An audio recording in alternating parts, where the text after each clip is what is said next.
is happening, fellow fantasy GMs? I am JJ Wang. He is the bearded one, DJ Dub. And with our powers combined, we are the Fantasy Couriers.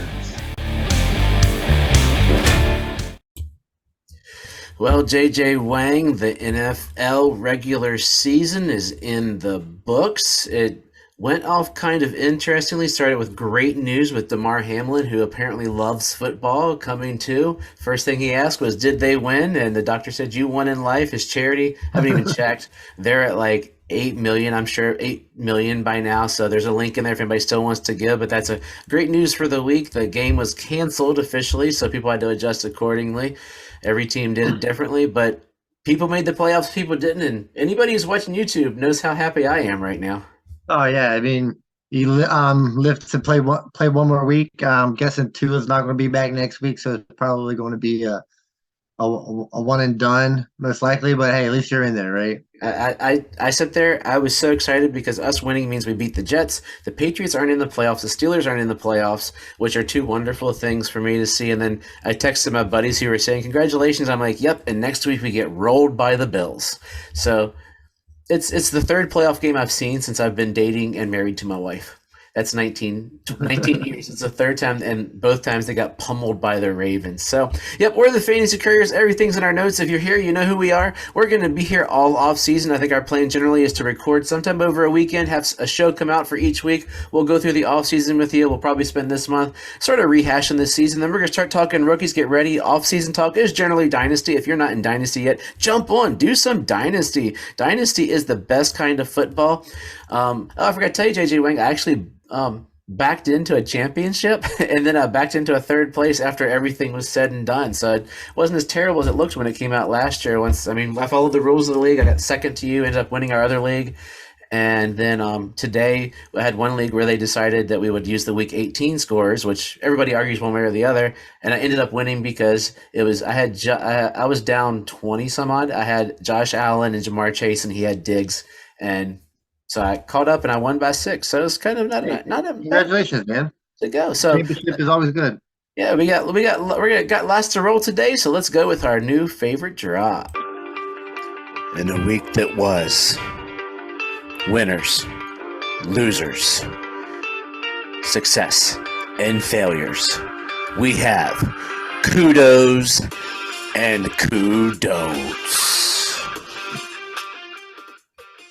Yeah, so we got more kudos and Kudon'ts today. I feel like going out on more of a positive note. I feel like there's only one person that should get the Kudon't for today, just so we can end it on I got a Kudon't that is just to the NFL league that wouldn't even go with this. Like as I was thinking about, as we looked at these, I'm thinking, NFL, we pay you to play every week, and the fact that you don't play because of injury is smart, but it stinks from the consumer who wants 18 good weeks of great football. So guys that didn't play, basically the New York Giants, Kudon't you? Yeah, that's why we don't play fantasy in week 18. That's why. Exactly. So we really don't care if the NFL players or not. It's because you should be playing fantasy in week 18 anyway because of this exact situation. Games have the first kudo I want to go to is the last quarterback that finally got a start for the season, and that's Sam Howell. Played okay. I mean, beat up the Cowboys, so kudos to Sam Howell for doing that. There's like a tryout for maybe next year. I think he probably did enough to at least possibly to earn a spot for the Commanders for next year. Yeah, I think so. I mean, for your first start, you're in a game where it's a meaningful game to the Cowboys, and then you basically roll them. I mean, he didn't have any astounding numbers, but he controlled the team. He ran. He got a rushing and a passing touchdown. I think that was something they said was first rookie in their first game to do that. So they like the kid there. I think, especially where they are, they're not going to be able to draft a quarterback in the middle of the pack. So I think he might get a chance next year. I mean, I think they still got to pay Carson Wentz because he's there. So we'll see what happens next year. The next one is a running back that pretty much everybody gave up on and seems to have found a new home in here in Indianapolis, at least while Jonathan Taylor's hurt. And that's Zach Moss. Had over 100 yards and a touchdown. Looking pretty good the last couple of weeks as the number one lead back. But like I said, it's only temporary as Jonathan Taylor comes back and retains all that workload. But kudos to Zach Moss for proving that you can play in the NFL, man.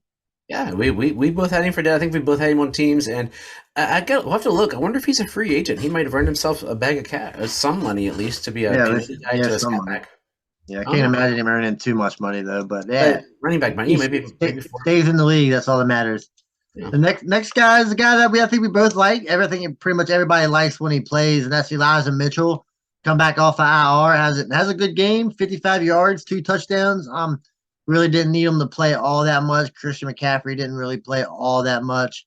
He had some receiving yards and a touchdown. But yeah, kudos for Mitchell.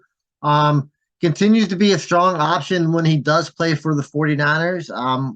Kind of limits McCaffrey when he does play, but so far in his career, he only seems to be playing 2 or 3 games, and then he's out for 2 or 3 weeks. So I don't know if he limits McCaffrey. As he scored that first touchdown, I was talking to my brother-in-law, and I'm like, I feel sorry for this guy. We all like Eli Mitchell, but them signing McCaffrey, the 49ers would be foolish to not play McCaffrey 80% of the time until McCaffrey dies.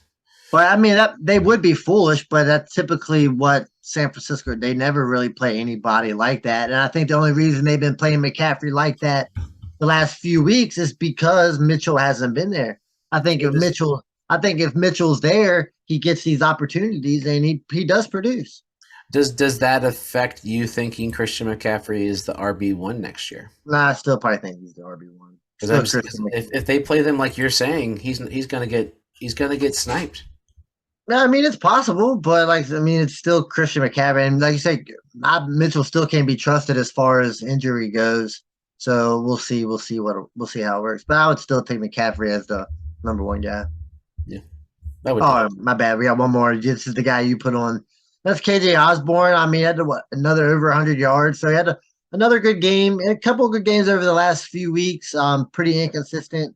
But I think going into next year, he'll solidify that number 2 role.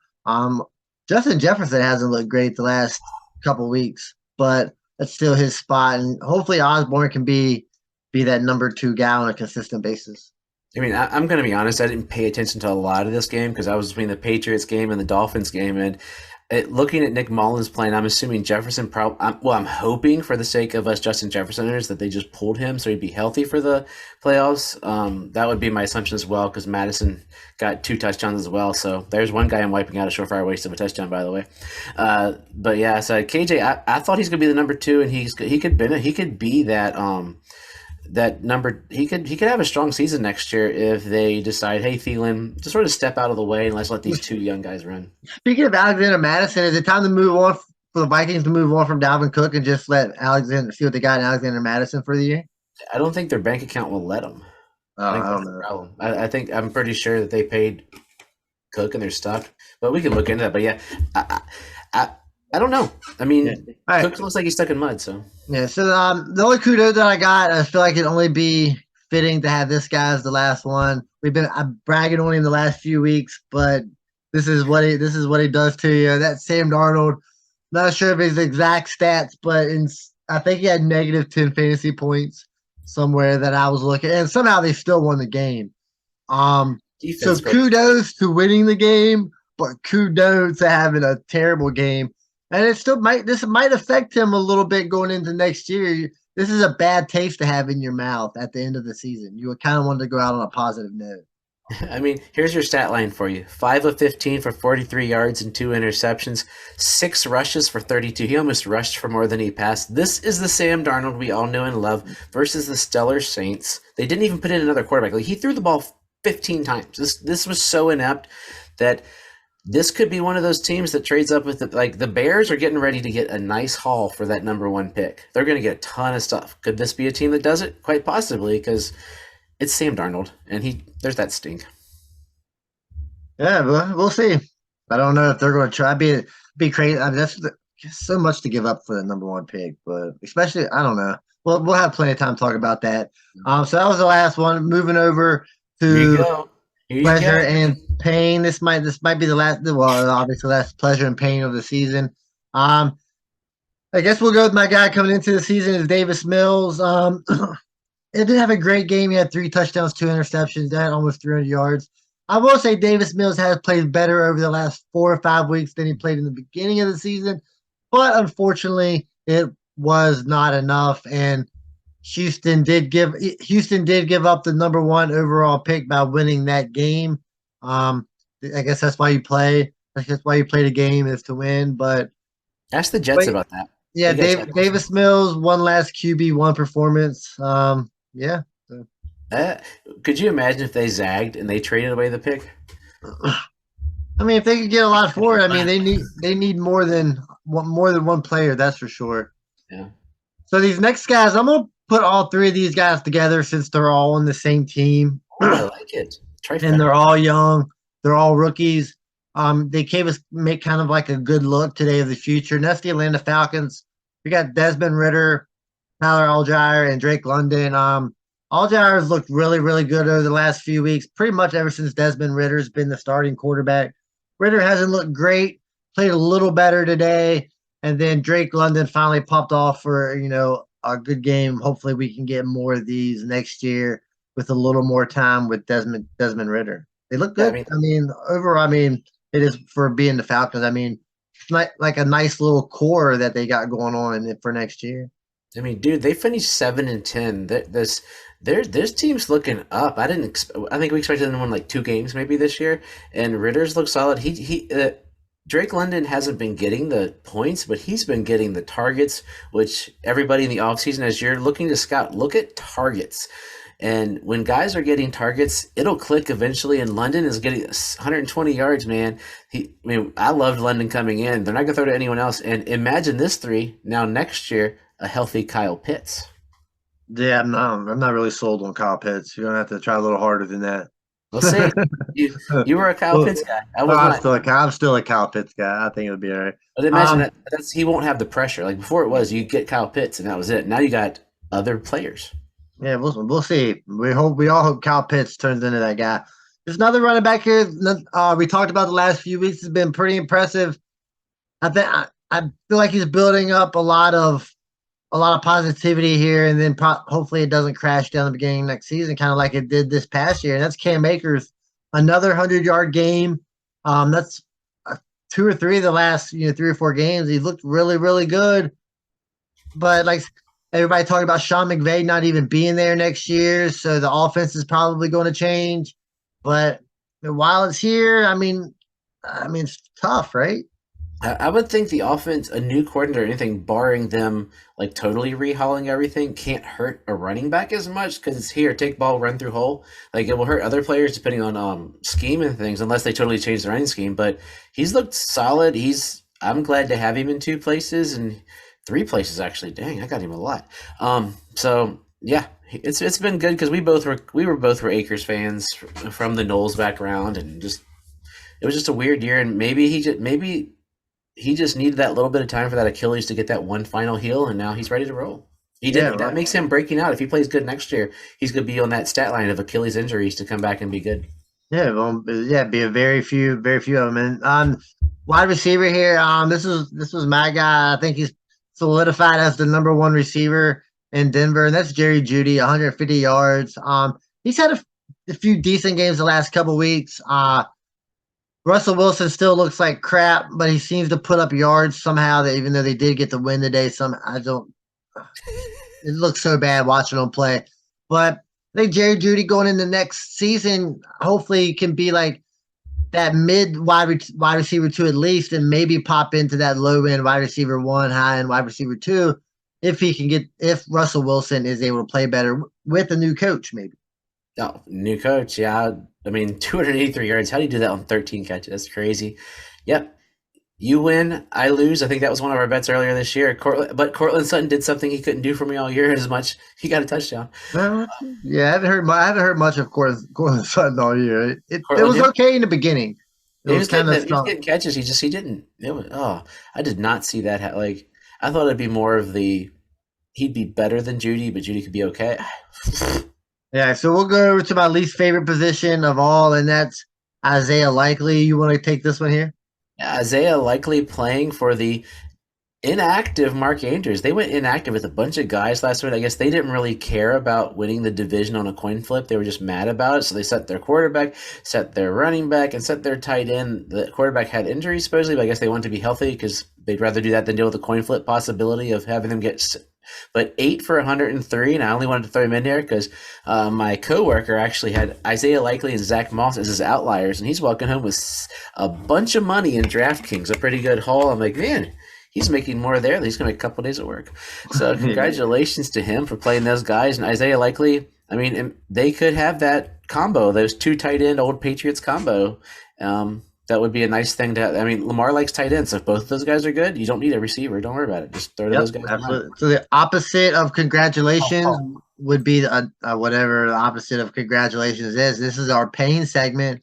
And we'll go to my favorite player, least favorite player. I knew this game was coming, but unfortunately for all of us, it was after most of the fantasy playoffs, even though he didn't have a good game last week. That's Dak.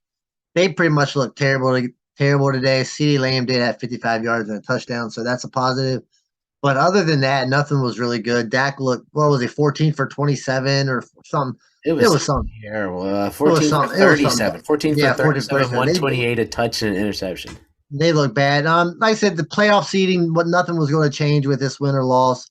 But I feel like beating the Commanders with Sam Howell should have been an easier task. Yeah, I did not. I thought because they still have a chance to overtake the Eagles if the Eagles had lost, correct? The Eagles would have lost, yeah, but I feel. But they're like they saw the Giants weren't playing anybody, so they're like, yep, they're sending anybody, we don't care. Yeah. But I saw that one coming to a point as well. But I think still Dak going into next year is still bordering on top 12 areas, a solid. I still think he's a solid QB2. I think instead of a QB1. I'd be more reliable as a high-end QB2, kind of like in that Kirk Cousins mold, maybe. But switching over to running backs, this was Josh Jacobs. Gross. Josh Jacobs, the leading rusher in the NFL, only had 45 yards. That game was not good as far as running went. But yeah, this is like one of his only bad games of the year. But it was really, really, really bad though.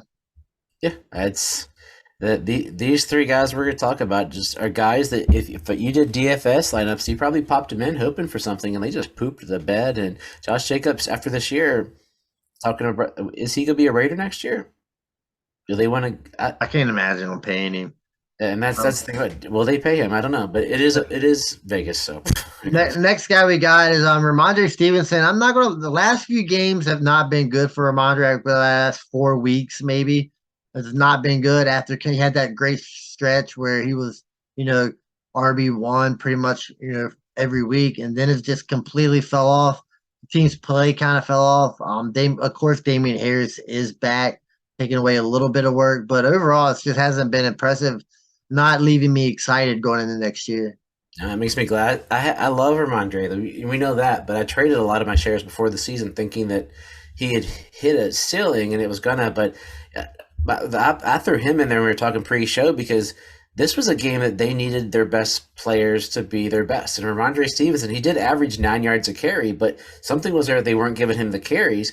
And, I mean, he only had 80 yards essentially of 80 yards in the game between passing and rushing. So, I mean, Harris had 13 carries and didn't accomplish a whole lot. But Ramondre is supposed to be their guy, and Harris has been hurt, and he just laid an egg. Yeah, that whole team has been pretty crappy. And then this last one here, and you can not only say him as the running back, I feel like you could put his QB here too with him as well, because watching that game did not look good at all. That's Travis Etienne. I think he had, 17 yards or something stupid like that. Definitely not what you expect from him. He hasn't been great the last few weeks either. We expect more from that. We, hopefully going into next year, we be reaching that low-end RB1 type. But right now, still feel like he's a mid-range RB2. Can't trust him a whole lot. And if it's Trevor Lawrence doesn't look better than what he does look some games, I mean, it's gonna be tough because Trevor Lawrence did not look good.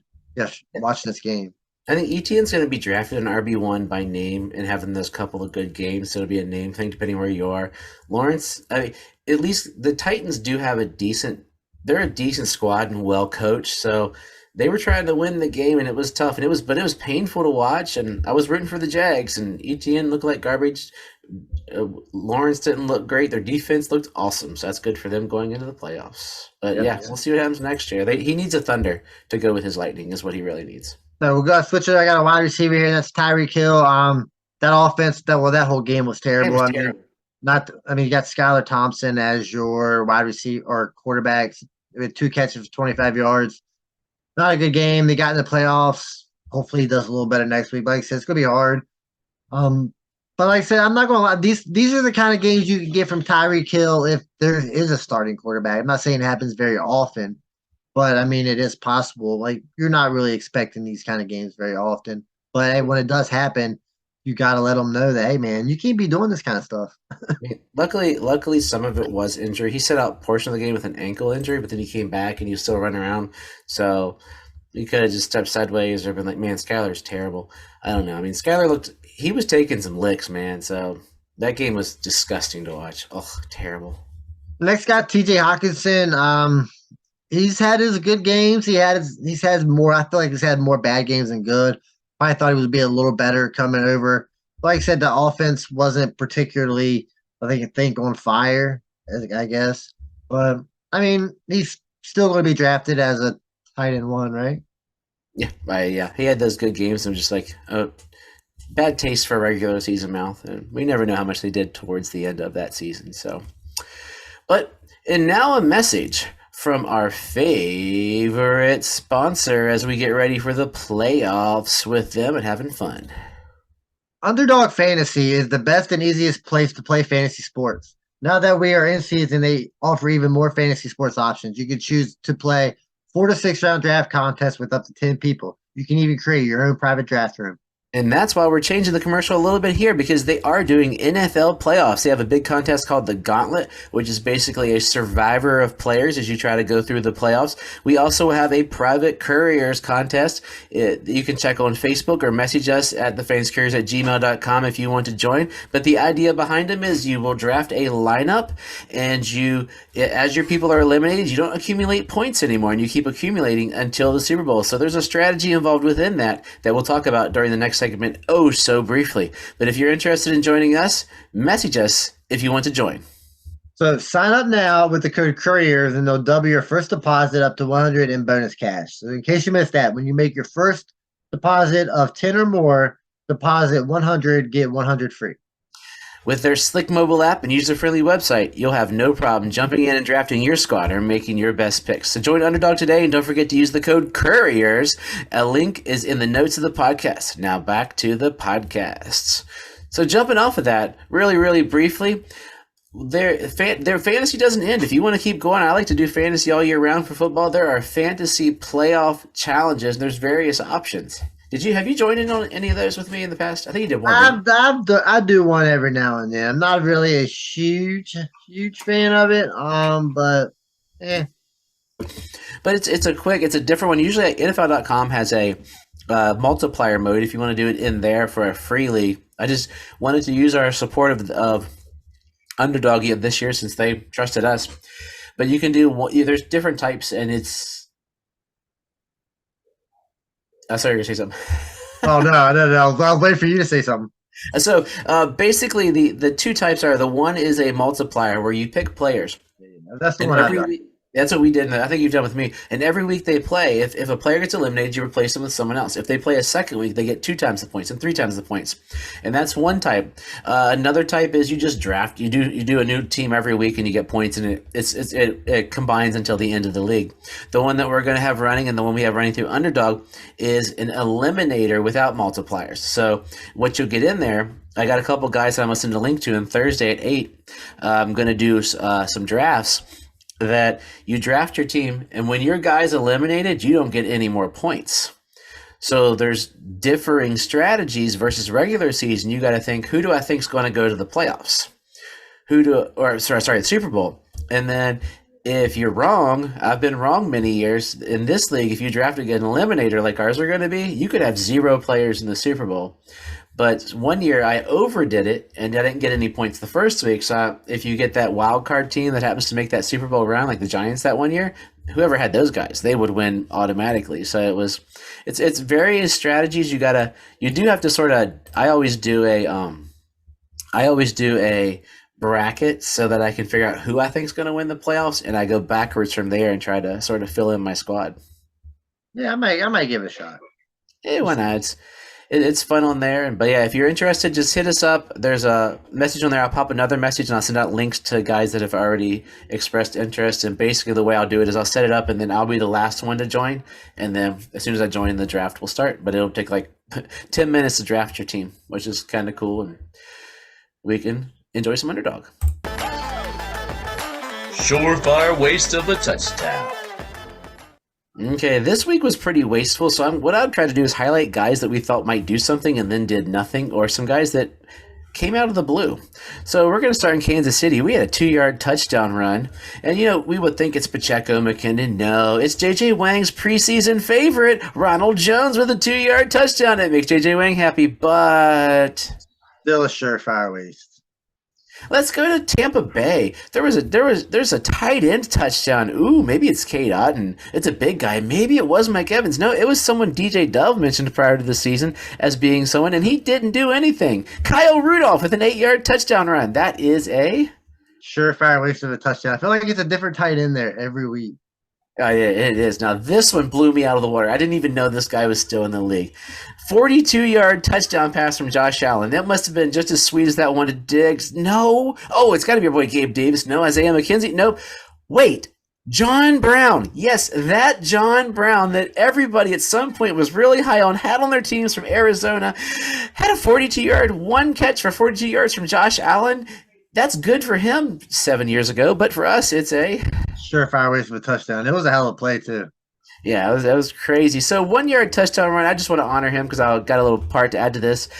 From the Pittsburgh Steelers, it must be Najee. Nope, he fumbled that first one. Oh, he got one in, and it looks like Derek Watt with a 1-yard touchdown run for the Pittsburgh Steelers. Good for him, but that's a Surefire waste of a touchdown. They figured he'd give him a touchdown on the last game of his brother's career. So he's like, here. Yeah, that's what I was going to add. Brothers is over your starts. That's what I did. I stood up. I gave a standing ovation to J.J. Watt. What a heck of a player. What a good man. So Hall of Fame career, first ballot, right? No, absolutely. Okay, let's look. Let's jump to. Oh, here we go. 25-yard pass for the New York Giants from Davis Webb, who I didn't even know his name. It's got. Maybe it's my boy. No, maybe it's Slayton. No. Oh, good. Here, this guy's finally earning some money. Kenny Golladay. Oh, good grief. That's definitely a Surefire waste of a touchdown. Is that his first touchdown of the season? Oh, yeah, dude. He's got so few yards. They were saying he needed 785 yards to reach like an incentive. It was something ridiculous. It was terrible. It's terrible, man. Here's a preseason favorite, everybody. A 25-yard pass from Russell Wilson to his running back. There's nobody left, so Lat Murray. No. Oh, it's a guy. I saw a guy in one of my rookie drafts trade for a 4th-round pick to get Tyler Batty from formerly the Baltimore Ravens, who's now on the Denver Broncos. He gave away a 1st-round pick. It was ridiculous. But Tyler Batty, now a Denver Bronco. Didn't know that, did you? But we also know that is for sure a Surefire waste of a touchdown. Yeah, I didn't even know. Let's go to 2011. We have a 77-yard pass from David Blau all the way to – I'm just going to go straight to it just because this guy was so good and then he got old. A.J. Green. Happens to everybody, man. Yep, it does. The best of us. Yep, for 10 years ago, that would have happened all the time. But today, that is a Surefire waste of a touchdown. I thought it was going to be better, but hey. It's probably the end, but at least he went out on a good note. Yeah, good player. So, yeah, it was a lot of wasted touchdowns this week because some guys stopped playing halfway through the games and so forth. We could do this for hours today. But give us some wisdom. Let's get out of here so we can start the offseason for the Fantasy Couriers. But yeah, the wisdom is it's time to refresh from fantasy. I know we've been talking about some playoff stuff, but not everybody's going to do that. Give yourself a few weeks to refresh and prepare yourself for, our favorite time, the off season where you get to start talking about rookies coming in, which is, the best part about Dynasty. But yeah, make sure you take enough time to refresh for fantasy, recharge your battery, and always trust yourself and trust the process.